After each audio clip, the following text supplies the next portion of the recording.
Fala galera do canal Botafogo Digital, começando hoje, eu sou Carlos Albuquerque, sextou botafoguense com um jogo hoje, 8 da noite, e a galera tá motivada porque poderemos abrir novamente 10 pontos de vantagem graças ao resultado de ontem, né, entre Grêmio e Palmeiras. Já falo disso, olha só. Ingressos para o jogo de hoje, se você está motivado aí com o resultado de ontem, né, e não garantiu ainda o seu ingresso, pretende ir a São Paulo, pelo que eu sei, ainda estão disponíveis, tá? Eu não sei qual é a carga que foi disponibilizada pelo Corinthians, o Botafogo divulgou ontem, ali pelas 3, 4 da tarde, mais ou menos, o início das vendas, ingresso a R$150, lembrando que o acesso da torcida do Botafogo lá em Itaquera será pelo portão G, beleza? Pessoal, o Grêmio venceu o Palmeiras ontem, resultado perfeito, exatamente o que eu queria, né? Que nós queríamos, com gol logo no início da partida e chegou aos 43 pontos, um pontinho a menos do que o próprio Palmeiras, tá? Então estão os dois ali. Hoje, né, já saiu no UOL, né, que gremistas e palmeirenses secarão o Botafogo, o Brasil todo secando o Botafogo, mas eu acredito que o Botafogo possa voltar a ter uma boa atuação, tá mais do que na hora, inclusive, de voltar a vencer fora de casa. Por favor, Bruno Lage, pare com essa coisa de querer empatar fora de casa, por mais que hoje um empate também represente o Botafogo aumentando ali a vantagem sobre o próprio Palmeiras, né? Galera, por hora tá sim a pontuação, tá? Botafogo 51 pontos, podemos chegar a 54, eu acredito nisso, né? Chegaremos hoje a 54. Então Palmeiras 44, Grêmio 43, em quarto lugar, surpreendente, Red Bull Bragantino com 42 pontos, seguido pelo Fluminense com 41, o Atlético Paranaense que venceu ontem, né, o Inter, 40 pontos em sexto, e o Flamengo também com 40 pontos, mas por critérios de desempate em sétimo lugar, beleza? Jogos de ontem, o Vasco ganhou bem, né, na volta a São Januário, ganhou de 5-1 do Curitiba. Curitiba é um time, né, que a gente tem uma simpatia, as torcidas têm uma boa amizade, uma boa relação, Botafogo e Curitiba, né? Mas parece fadado aí ao rebaixamento, só tem 14 pontos. Curitiba vai ficando muito complicada a situação do Coxa, né? E como eu disse, o Atlético Paranaense chegou aos 40 pontos após vencer o Internacional por 2-1, tá? A rodada não acaba hoje não, tá? Tem um jogo derradeiro amanhã, naquela faixa, 9 da noite, tal, do Sport TV, que é o Atlético Mineiro recebendo o Cuiabá lá na Arena MRV.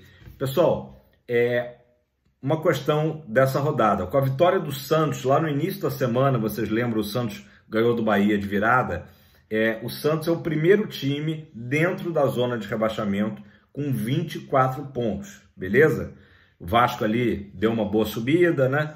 E o Corinthians está com 27 pontos, apenas 3 pontos acima da zona, né? Tudo bem que ali no meio, entre Corinthians e Santos, tem o Goiás e tem o Bahia, tá? Mas são só 3 pontos. Por isso, é difícil da gente saber se o Vanderlei Luxemburgo vai escalar uma equipe completa, né? Um time titular.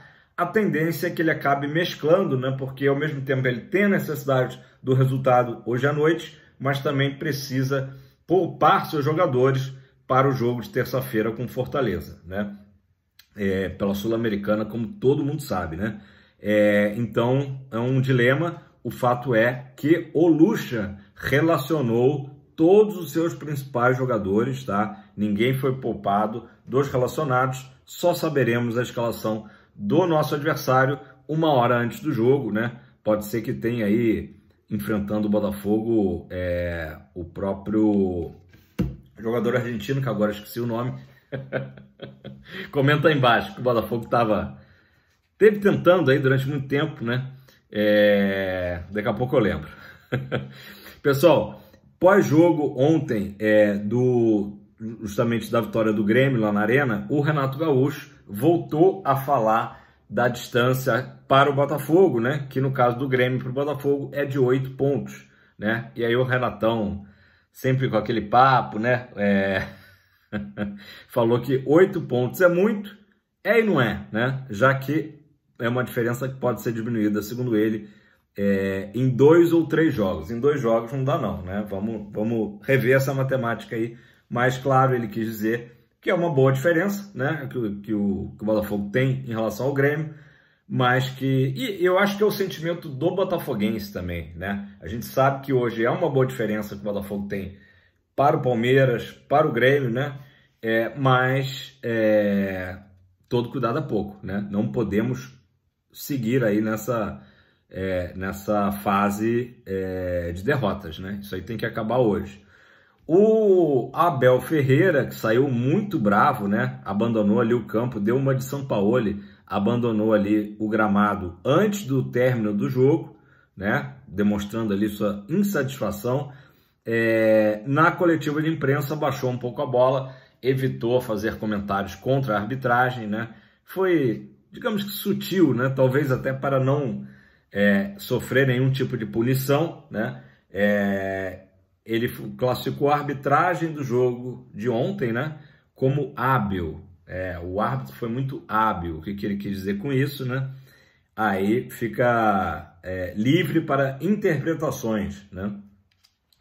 Uma coisa interessante que o próprio TF levantou é que era um jogo ali para uns 5, 6 minutos de acréscimo e o juiz deu 9 minutos no total de acréscimo. Então também o Abel Ferreira acaba reclamando de barriga cheia, né? Que virou já um modus operandi, especialmente do Palmeiras, tá? Reclamar das arbitragens. Por isso que o Botafogo tem que ficar muito atento, né? As nossas reclamações foram pontuais, né? E acho até que demorou para acontecer, né? Eu já tinha dito, quando o Mazuco faz ali um ótimo depoimento pós-jogo com o Galo, ele cita o jogo do Flamengo. Acho que já deveria ter acontecido no pós-jogo com o Flamengo, mas, enfim, foi importante o Botafogo colocar ali o seu ponto de vista, né? Contundente até, né? Pessoal, ontem eu dei a notícia da Copa Rio Sub-20, né? Otávio Pinto Guimarães. O Botafogo agora já tem o seu adversário definido após eliminar o Flamengo. Vai enfrentar o América, isso mesmo, nas semifinais, tá? Inclusive a Ferg já fez o sorteio. O Botafogo vai a Edson Passos, né? Na quarta-feira, dia 27/9. Edson Passos, também conhecido como estádio Giulite Coutinho, né? Estádio do América. O jogo é às 10 da manhã, tá? E na outra semana, dia 4 de outubro, o jogo da volta também 10 da manhã, no Cefate, tá? Aí mando de campo do Fogão. Pela outra semifinal, Vasco e Fluminense se enfrentam. Lembrando que o Botafogo é o atual bicampeão do torneio Sub-20. Galera, ontem, por um torneio Sub-16, o Botafogo voltou a enfrentar o Flamengo lá na Gávea, isso mesmo, tá? O Botafogo que começou nesse torneio muito bem, disparou uma goleada de 6-0 sobre a Cabo Friense e ontem venceu o Flamengo lá na Gávea, que maravilha, né? Mais uma vez na casa deles, 2-0, gols do Caio Jerônimo e Valdemir. Eu gostei desses nomes aqui. Caio eu acho um nome muito moderno, né? Eu iria só de Jerônimo e Valdemir, que são nomes retrô, né? São nomes raiz, futebol raiz.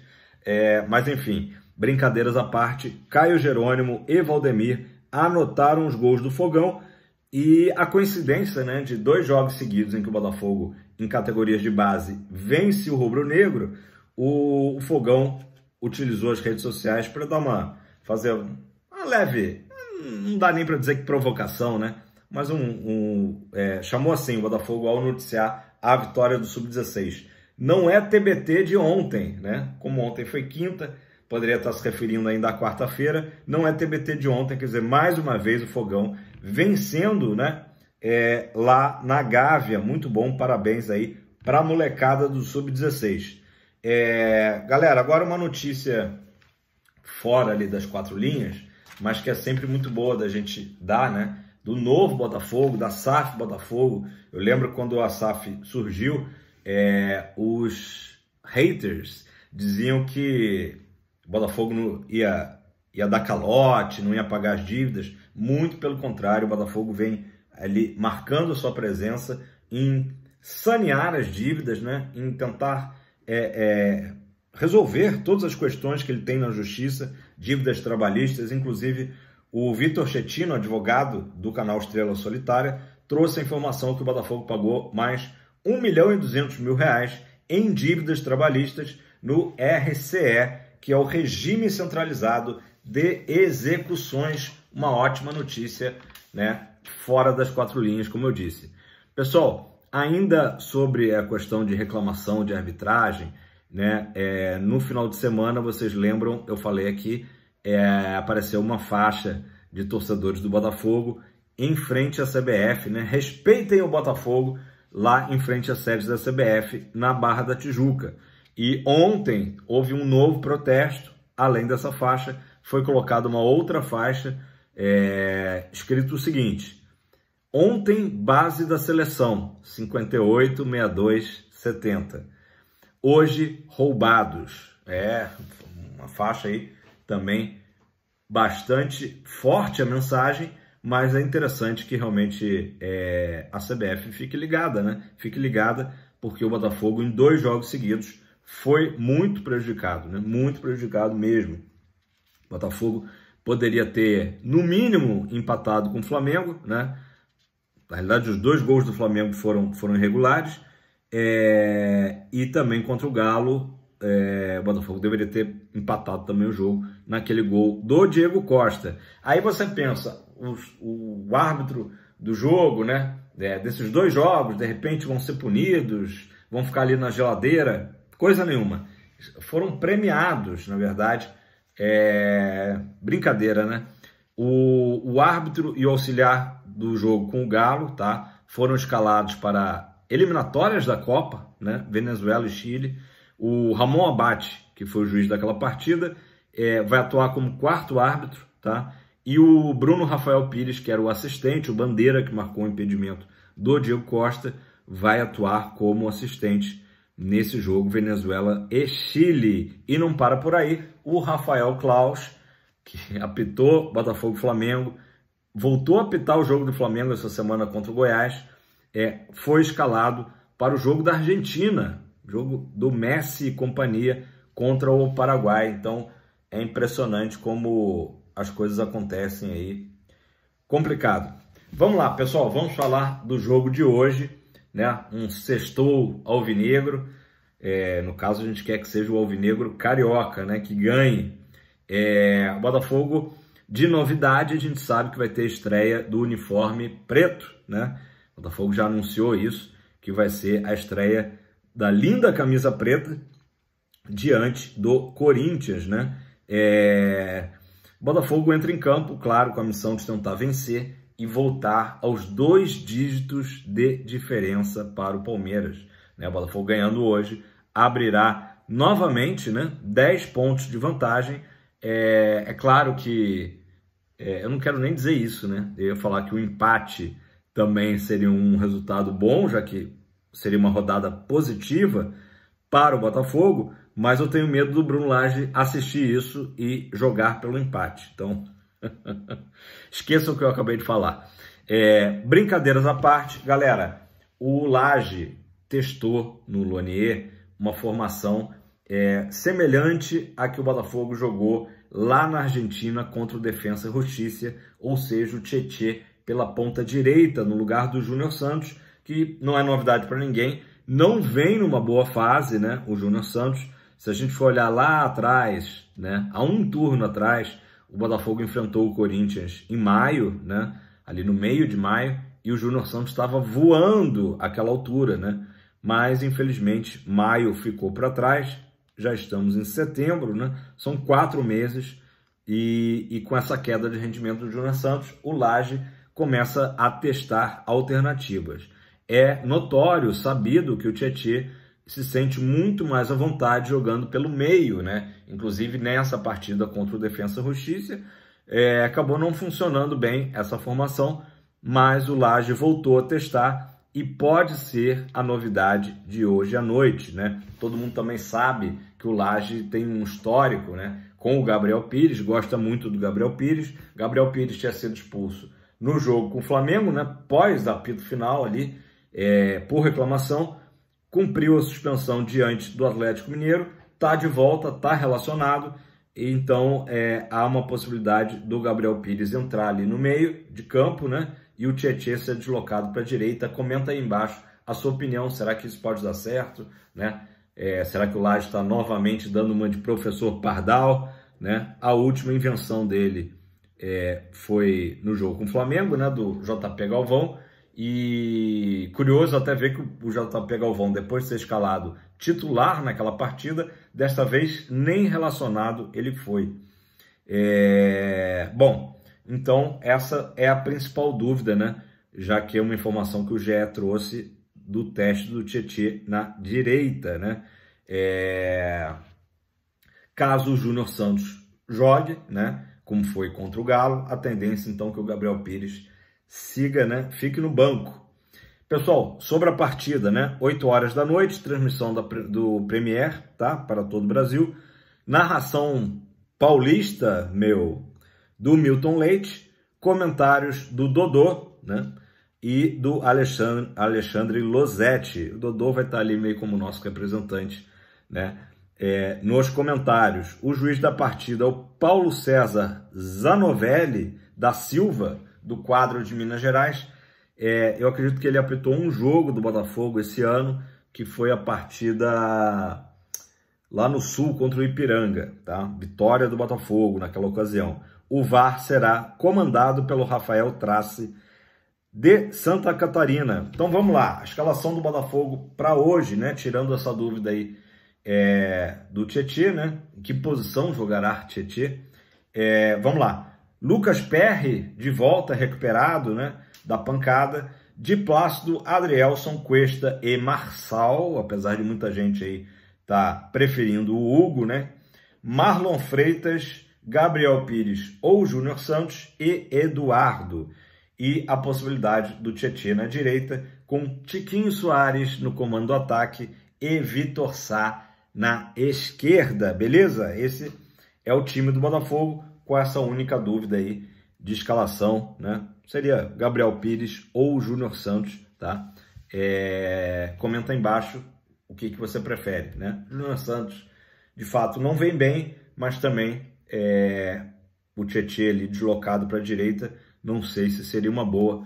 Seja como for, a decisão que o Laje tomar, a gente espera que seja a melhor decisão para o Botafogo. Um jogo difícil, Corinthians pressionado ali, vendo a zona de rebaixamento próxima, né? Então, vamos ver se a gente consegue aí fechar essa rodada aí com chave de ouro, né? Atingindo novamente 10 confortáveis pontos à frente do Palmeiras. Beleza, pessoal? Deixa aquele like, compartilha o vídeo. Se você não é inscrito, se inscreva. E se você é inscrito, não esquece de ativar o sininho. Sexta-feira maravilhosa. Hoje um dia bom para dar uma relaxada, tomar um chopinho ali no happy hour, já, né, no esquenta para Botafogo e Corinthians lá no Itaquerão. Beleza? Seremos!